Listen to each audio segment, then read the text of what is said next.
नमस्कार दोस्तों।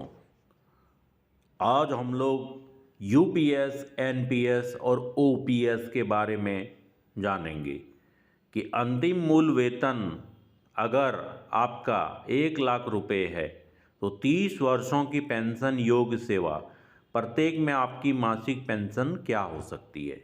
यूपीएस बनाम एनपीएस बनाम ओपीएस।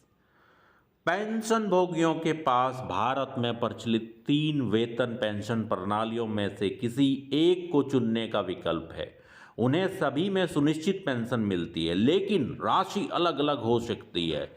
1 लाख रुपए के अंतिम आहरित मूल वेतन और 30 साल की सेवा वाले व्यक्ति के लिए मासिक पेंशन क्या हो सकती है, जानने के लिए पढ़ें आगे। पुरानी पेंशन क्या है? राष्ट्रीय पेंशन प्रणाली एनपीएस और एकीकृत पेंशन प्रणाली यूपीएस, ठीक है। और ओपीएस 3 योजनाएं हैं जिन्हें सरकारी कर्मचारी रिटायरमेंट के बाद मासिक पेंशन पाने के लिए चुन सकते हैं।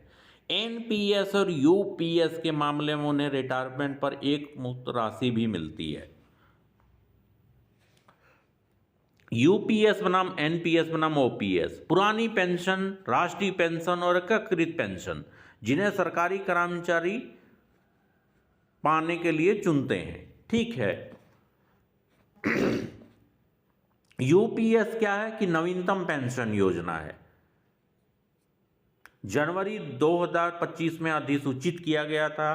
तीनों योजनाओं का उद्देश्य सरकारी कर्मचारियों को सेवानिवृत्ति लाभ प्रदान करना है, जहां उन्हें अपने दैनिक खर्चों के लिए दूसरे पर निर्भर नहीं रहना पड़ता है।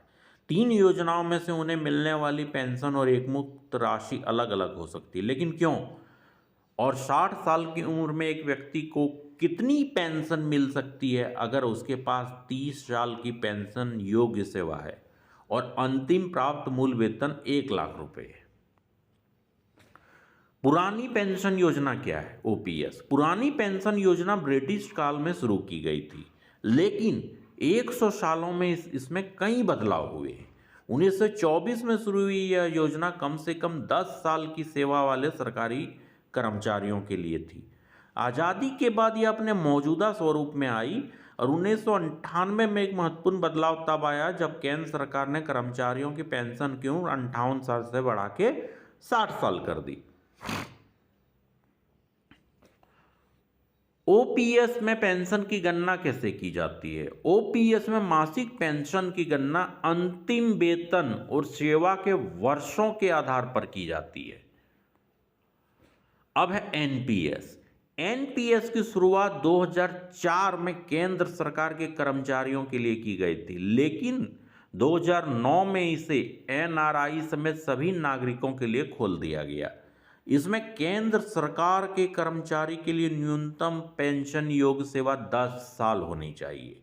इस योजना में कर्मचारी अपने मासिक मूल वेतन और महंगाई भत्ते का 10% निवेश करते हैं, जबकि सरकार का योगदान 14% का है। एनपीएस का गणना कैसे की जाती है? तो एनपीएस में मासिक पेंशन तय नहीं होती। यह इस बात पर निर्भर करता है कि एनपीएस खाता धारक अपने सेवा वर्षों के दौरान कितना योगदान देता है। निवेश से मिलने वाला रिटर्न इक्विटी और डेट विकल्पों के संयोजन पर निर्भर करता है, जिसे खाता धारक चुन सकता है। अब है यूपीएस, एकीकृत पेंशन प्रणाली। ओपीएस और एनपीएस को जब मिलाते हैं तो यूपीएस बन जाता है, ठीक है। सरकार का योगदान मूल वेतन और डीए का 18.5% है, जबकि कर्मचारी का योगदान मूल वेतन और डीए का 10% है। यूपीएस योजना 1 अप्रैल 2025 से लागू होगी। मासिक पेंशन के साथ यूपीएस सेवानिवृत्ति लोगों को एक मुश्त राशि भी प्रदान करता है, जहां यह पूरी की गई सेवा के प्रत्येक 6 महीने के लिए सेवानिवृत्ति की तिथि पर उसके मासिक उपलब्धियों मूल वेतन प्लस डीए के 1/10 हिस्से के बराबर होगा। कैसे गणना की जाती है? न्यूनतम 25 वर्ष की सेवा वाले कर्मचारियों के लिए पेंशन उनकी सेवानिवृत्ति के पिछले 12 महीनों में प्राप्त औसत मूल वेतन का 50% है। कम से कम 10 वर्षों की सेवा वाले कर्मचारियों के लिए न्यूनतम 10,000 रुपये की पेंशन सुनिश्चित की गई है। इसमें पारिवारिक पेंशन का भी प्रावधान है।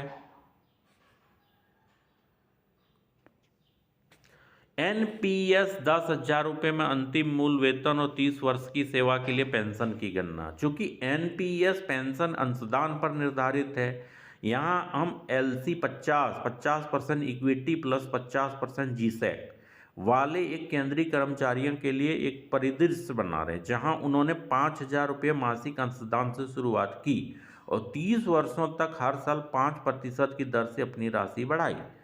अपेक्षित रिटर्न की दर 9.44% और वार्षिकी योजना से अपेक्षित रिटर्न 7% है। ऐसे मामले में कुल निवेश कितना 36 लाख लगभग, धनराशि कितना हो जाएगा 1,50,00,000, एक मुक्त निकासी कितना 89 लाख और अनुमानित मासिक पेंशन तो 34,000 रुपया।